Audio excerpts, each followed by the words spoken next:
हिसाबले चाहिँ नि अन्योलतामा पनि छ र यो विडम्बना पनि हो एक हिसाबले हेर्दाखेरि, किनकि विशेष गरिकन चाहिँ नि ठुला ठुला राष्ट्रहरू जो विकसित राष्ट्रहरू छन्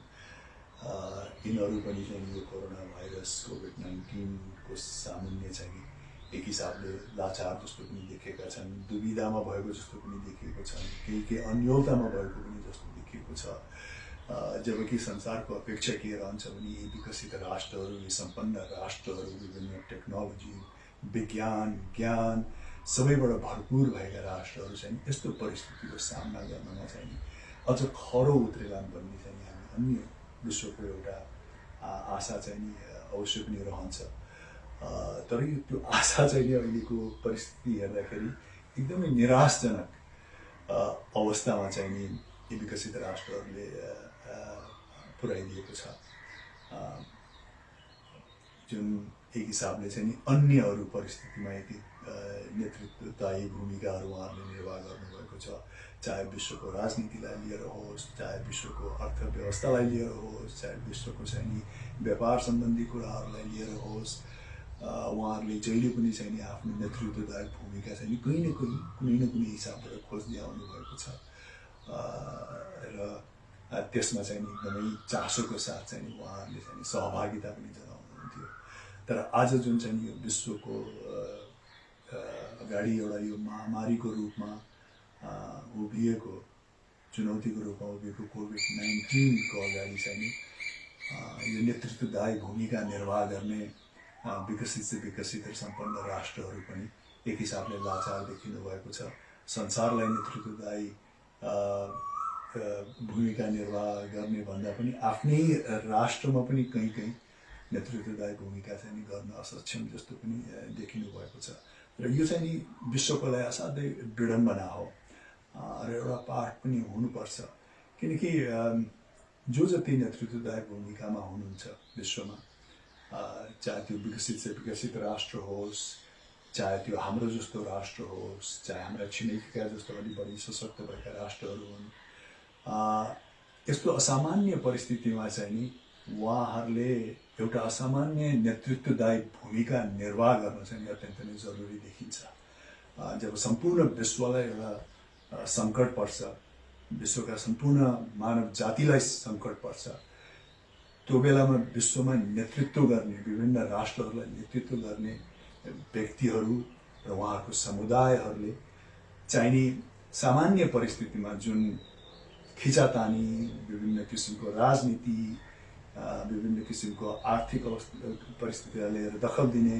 कुराहरूलाई थाती राखेर यो साझा दुश्मनको विरुद्ध कसरी लड्ने, जुन चाहिँ यो संसारकै सबै राष्ट्रको साझा दुश्मन भएको हुनाले यो संसारका सबै राष्ट्रका नेतृत्वदायी भूमिका निर्वाह गर्ने व्यक्तिहरूले चाहिँ एकजुट भएर एउटा युनिटी, एउटा संगठन जस्तो देखाएर चाहिँ एक आपसमा विभिन्न ज्ञानको होस् या विभिन्न किसिमको चाहिँ एक्सपर्टिजको होस्, त्यसमा चाहिँ एक आपसमा सल्लाह लिएर विज्ञानको विषयलाई लिएर होस्, विज्ञानका कुराहरूमा एक आपसमा सल्लाह लिएर र भलाकुसारी गरेर एक आपसमा चाहिँ असाध्यै सङ्गठित हिसाबबाट यो विश्वलाई यो समाधानबाट यो समस्याबाट कसरी समाधान गर्नुपर्छ भनेर जुट्नुपर्ने हो। तर त्यो नभएर परिस्थिति चाहिँ असाध्यै एक हिसाबले अन्यल जस्तो एक आपसलाई चाहिँ दोष दिइरहेको, एक आपसमा चाहिँ खोट कोट्याइरहेको जस्तो मात्रै देखिएको छ। शक्तिशाली राष्ट्रहरू विशेष गरिकन चीन, अमेरिका, युरोप र अन्यहरू जुन चाहिँ स्वास्थ्यलाई लिएर चाहिँ सङ्गठित भएका अन्तर्राष्ट्रिय संस्थाहरू छन्,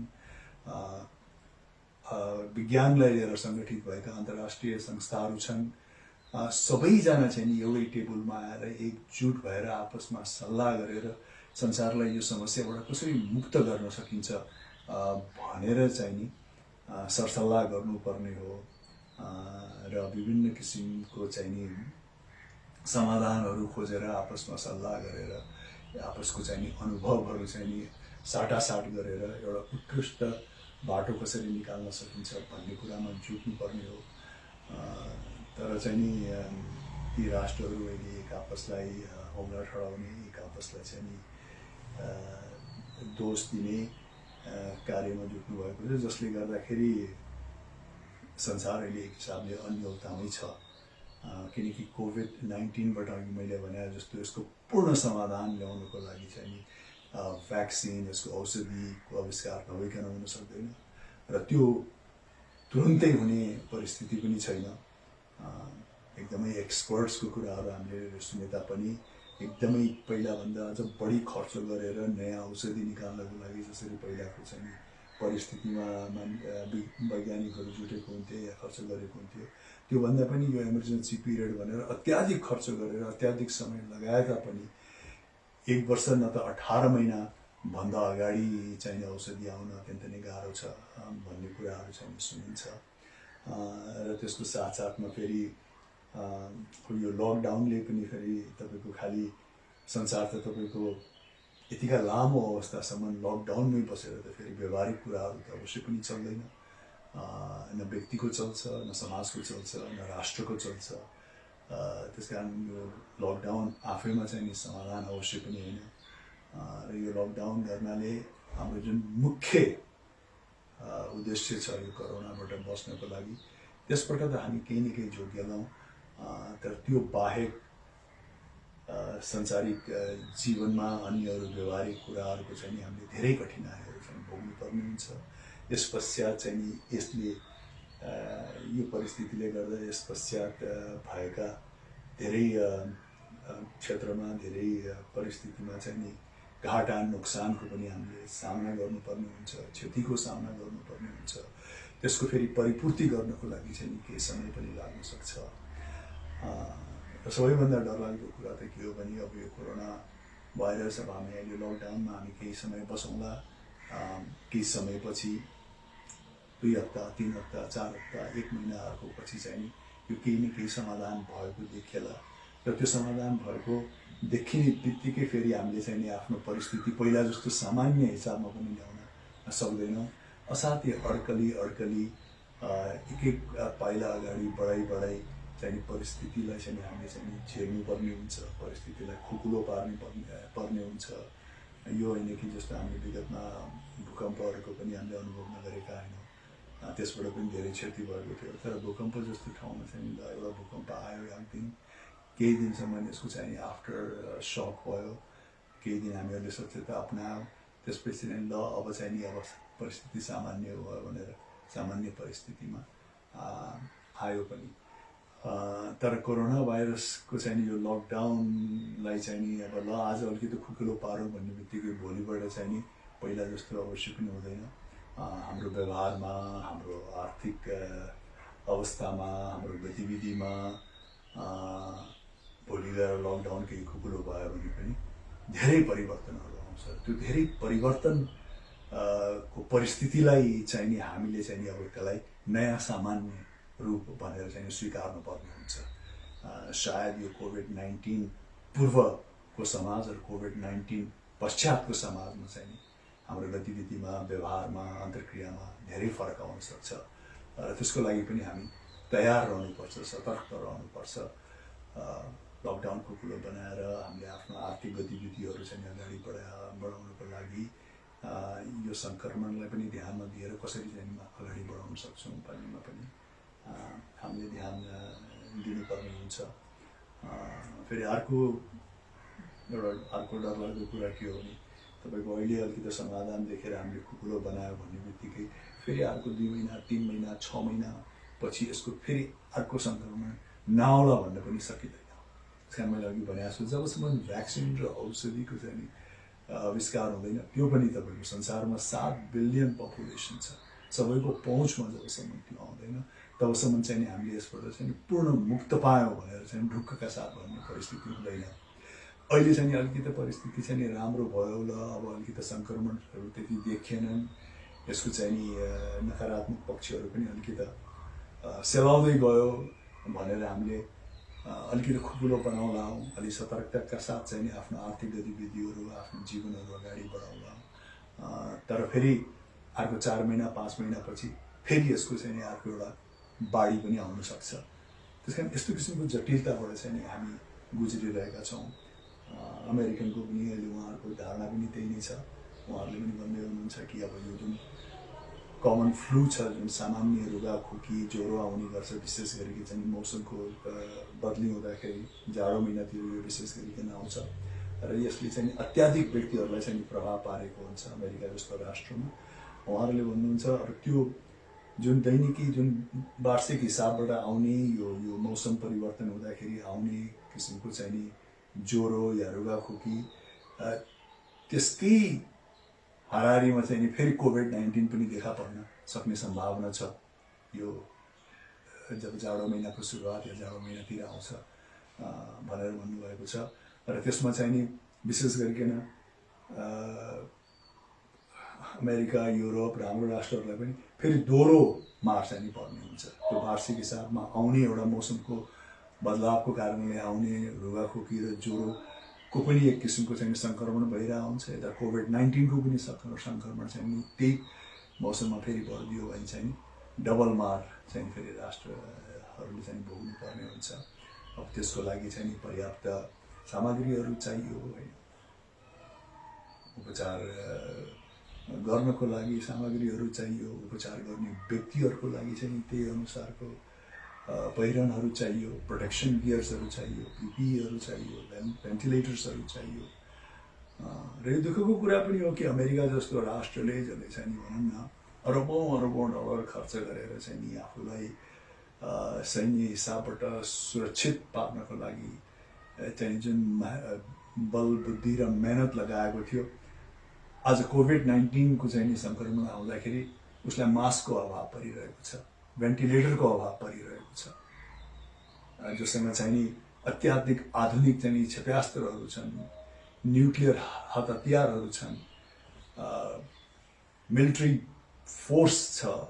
संसारभरि चाहिँ नि एकदम आर्थिक गतिविधिमा उसको दखल छ। त्यस्तो राष्ट्रले चाहिँ नि आज यो पेन्डेमिकमा कोभिड-19 आउँदाखेरि हामीसँग पर्याप्त रूपमा मास्क छैन, हामीसँग पर्याप्त रूपमा भेन्टिलेटर छैन भन्नु पनि एक हिसाबले चाहिँ नि लाजोमर्दो कुरा नै हो। र विश्वलाई पनि चाहिँ नि अलिकति आतंकी नै बनाउँछ, किनकि एटलिस्ट हाम्रो जस्तो राष्ट्रहरूले चाहिँ नि शक्तिशाली राष्ट्रहरू चाहिँ नि विभिन्न चुनौतीहरू समाजमा आउँदाखेरि केही न केही हिसाबबाट उहाँहरू तयार हुनुहुन्छ भन्ने चाहिँ लागेको थियो। त्यस कारणले असाध्यै जटिल समस्याबाट गइरहेका छौँ। विकसित राष्ट्रहरू, सम्पन्न राष्ट्रहरू जो विज्ञानमा, ज्ञानमा, आविष्कारमा उहाँहरू चाहिँ एकदमै अब्बल दर्जाका राष्ट्रहरू हुनुहुन्छ। उहाँहरू नै लाचारता देखाउनु भएको छ, नेतृत्वदायक भूमिका चाहिँ एकदम सक्षम हिसाबबाट देखाउनु भएको छैन। आन्तरिक कलहमा पनि हुनुहुन्छ, विशेष गरिकन अमेरिका भयो। अमेरिकामा धेरै किसिमका दुविधाहरू आइरहेछन्। कतिले अब लकडाउनको चाहिँ पालना नगरौँ भनेर चाहिँ त्यत्तिकै सडकमा पनि आउने प्रयासहरू गरिरहेका छन्। त्यसमा फेरि राष्ट्रपतिले त्यसलाई चाहिँ एकदमै पूर्ण रूपमा चाहिँ नियन्त्रण पनि गर्न सक्नुभएको छैन, किनकि उहाँको चाहिँ अब अमेरिकामा चुनाव पनि आउँदैछ। त्यो चुनावी माहौललाई सफल पार्नको लागि पनि उहाँ चाहिँ नि केन्द्रित भएको कारणले गर्दाखेरि पनि यो सङ्क्रमणको अवस्थालाई चाहिँ पूर्ण रूपमा चाहिँ उहाँले कठोर रूपमा चाहिँ सामना गर्न नसकेको जस्तो देखिन्छ। हुन त अब अरूको राजनीतिमा हामीले त्यति दखल दिन मिल्दैन, विशेष गरिकन अहिले, तर त्यो हुँदा पनि बाहिरी रूपमा चाहिँ त्यो देखिन्छ, जसले गर्दाखेरि हामी सबैलाई चाहिँ एउटा अन्यलता सिर्जना गर्छ। त्यसैले यो साह्रै जटिल समस्याबाट हामी गुज्रिरहेका छौँ। र यसको एउटा सकारात्मक पक्ष के हो भने जुन अहिलेको फेज छ, जुन अहिलेको बेला छ, युरोपमा यसले अत्याधिक सङ्क्रमण गर्यो, अमेरिकामा यसले आतङ्क मचाइरहेको छ। त्यो हुँदाहुँदै पनि यो प्रान्तमा, विशेष गरिकन यो प्रान्त भन्नाले यो साउथ एसियामा भनौँ न, नेपाल, इन्डिया, पाकिस्तान, बङ्गलादेश, भुटान, इभन श्रीलङ्का, जहाँ चाहिँ नि विश्वको 25% जनसङ्ख्या छ। मेरो विचारमा 180-85 करोड जनता त यी राष्ट्रहरूमा मात्रै छ। त्यो 85 करोड जनतामा जुन हिसाबको सङ्क्रमण देखिएको छ त्यो चाहिँ नि असाध्यै सकारात्मक पक्ष चाहिँ नि हो हाम्रो लागि किनकि अमेरिका एउटै राष्ट्रमा न्युयोर्क जस्तो ठाउँमा चाहिँ अत्याधिक मृत्युदर भइरहेको छ अमेरिकामा मेरो विचारमा लाग्छ अलिकति 20-25 हजार भन्दा पनि माथि पुगिसक्यो होला बेलायतमा तपाईँको 14-15 हजार पुगिसक्यो तर यो सम्पूर्ण साउथ ब्लकमा जहाँ अत्याधिक पपुलेसन छ जनसङ्ख्याको घनत्व पनि असाध्यै बढी छ हैन हाम्रो राष्ट्रमा भन्दा पनि अझ बङ्गलादेशमा भारतमा पाकिस्तानमा चाहिँ विभिन्न स्लम्समा चाहिँ आम मान्छेहरू असाध्यै आपसमा नजिक बसिरहेका हुन्छन् भिडभाडमा बसिरहेका हुन्छन् त्यस्तो परिस्थितिमा पनि यो ब्लकमा अहिले मृत्यु चाहिँ सम्पूर्ण यो ब्लकमा 1000 पारहरूमा जस्तो देखिन आएको छ त्यो चाहिँ सकारात्मक पक्ष हो तर मैले अघि भने जस्तो ल अब हामी चाहिँ यसबाट बच्यौँ भन्ने परिस्थिति चाहिँ छैन एउटा बाढी आयो त्यो अलिकति शान्त होला फेरि अर्को बाढी पनि आउन सक्छ त्यो अर्को बाढी कहिले आउँछ 2 महिनापछि आउँछ 3 महिनापछि आउँछ जाडो महिनामा आउँछ भन्ने चाहिँ थाहा छैन र विशेषज्ञहरूले पनि भनिरहनु भएको छ कि औषधिको लागि कमसेकम 1 वर्ष नत्र 18 महिना लाग्छ भन्छन्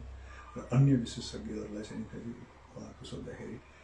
कमसेकम अर्को 3 महिनादेखि 6 महिना चाहिँ विश्वले यो परिस्थितिको चाहिँ यसरी नै अगाडि बढाउनु पर्ने हुन्छ भन्ने कुराहरू पनि सङ्केत गर्नुभएको छ र अर्को 3 महिना 6 महिना 10 महिना यो अवस्थामा लानु भनेको त अन्यहरू समाजका अन्य गतिविधिमा चाहिँ ठप्प पारेर आफ्नो व्यवहारिक जीवनलाई अगाडि बढाउन चाहिँ धेरै ठुलो चुनौतीको सामना गर्नुपर्ने हुन्छ जनसमुदायहरूलाई त्यस कारण यो असाध्यै अप्ठ्यारो परिस्थिति अवश्य पनि छ र यो हामी सबैले चाहिँ मनन गर्नुपर्ने हुन्छ साथै दुःखको कुरो हो कि यो असामान्य परिस्थितिमा जुन नेतृत्वदायी भूमिका खेलेका व्यक्तिहरूले चाहिँ असामान्य किसिमको नेतृत्वदायी भूमिका चाहिँ खेल्न सक्नु भएको छैन उहाँहरू अझै भोजपेसमै लागिरहनु भएको छ सङ्गठित हुन सक्नु भएको छैन यस्तो परिस्थितिमा जो विश्व स्वास्थ्य सङ्गठन छ जसले चाहिँ असाध्यै भनौँ न चुस्तीका साथ काम गर्नुपर्ने हो उसमै चाहिँ विभिन्न किसिमको लान्छनाहरू आइरहेको छ शक्तिशाली राष्ट्रहरूको जसले चाहिँ धेरै आड त्यो सङ्गठनलाई दिनुहुन्थ्यो त्यो आड दिनबाट चाहिँ पछाडि हट्ने परिस्थिति जस्तो सिर्जना भएको छ जुन चाहिँ असाध्यै दुःखदायी कुरा हो यो अहिलेको चाहिँ भनौँ न सङ्कटकालीन अवस्थामा चाहिँ त्यस्तो परिस्थिति सिर्जना हुनु कुनै पनि शक्तिशाली राष्ट्रहरू एक आपसमा चाहिँ नि एक मन एक चित्त नहुनु भलाकुसारी नहुनु अन्तर्क्रिया नहुनु चाइना र अमेरिका एउटै थलोमा नआउनु त्यो मात्रै होइन यही प्रान्तमा पनि चाइवान र टाइवान अर्को परिस्थितिमा छ WHO विश्व स्वास्थ्य सङ्गठन अर्को उसमा छ यही पेसिफिकमा हेऱ्यो भने पनि फेरि अस्ट्रेलिया चाइनाले चाहिँ फेरि यो कोभिड-19 को पश्चात चाहिँ आफ्नो सैन्य शक्ति आफ्नो आर्थिक स्थिति बढाउला भनेर फेरि अस्ट्रेलियामा चाहिँ विभिन्न किसिमको प्रतिक्रियाहरू आइरहेको छ त्यो चाहिँ सबै यो सङ्कटकालीन अवस्थामा पनि भइरहेको छ त्यो चाहिँ दुःखदायी कुरा हो यो सङ्कटकालीन अवस्थालाई मध्यनजर गरेर यी सबै राष्ट्रहरूले आफ्ना जुन पुराना समस्याहरू छन् पुराना चाहिँ मनमुटावहरू छन् पुराना राजनीतिक गतिविधिहरू छन् त्यसलाई के हिसाबमा हाती राखेर अहिले यो साझा दुश्मनको विरुद्ध चाहिँ हामी कसरी चाहिँ एउटा साझा सङ्गठन बनाएर अगाडि बढ्नुपर्छ भनेर सोच्नुपर्ने हो उहाँहरूले गर्नुभएको छैन त्यो दुःखदायक कुरा हो र राम्रो कुरा अब यसमा चाहिँ मैले भने खालि यो ब्लकमा अलिकति त्यति धेरै देखिएको छैन त्यो मात्रै अहिले राम्रो पक्ष हो चुनौती व्यापक छ नेपाली जनसमुदायलाई चुनौती व्यापक छ हाम्रो राष्ट्र त्यसै त हाम्रो राष्ट्र विभिन्न आर्थिक सङ्कट राजनीतिक सामाजिक सङ्कटबाट चाहिँ गुज्रिरहेको राष्ट्र हाम्रो जस्तो राष्ट्रलाई यो परिस्थितिको सामना गर्नुपर्नु भनेको त भयङ्कर ठुलो चुनौतीको कुरा त्यस कारण हाम्रो नेतृत्वदायी भूमिका खेलेको व्यक्तिहरूले पनि असाध्यै चाखोपूर्ण